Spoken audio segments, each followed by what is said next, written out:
Countable and uncountable nouns.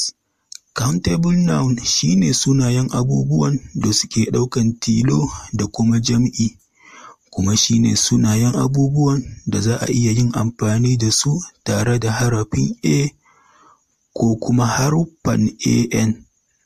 Wasu daga cikin countable nouns su ne kamar haka: book wato littafi, day wato rana, shop wato shago, car wato mota, da kuma thing wato abu.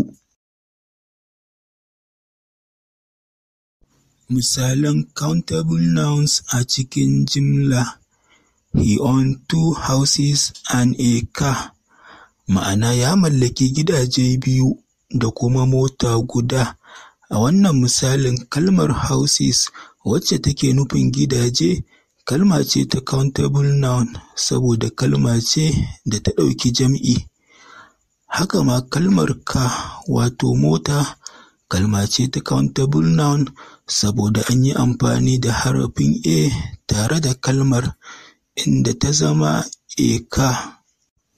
How many days left? Ma'ana kwanaki nawa suka rage. A wannan misalin kalmar days wacce take nufin kwanaki ita ce kalmar countable noun a cikin wannan misalin domin kuwa kalma ce ta jam'i. What are the things you mentioned? Ma'ana menene abubuwan da ka ambato?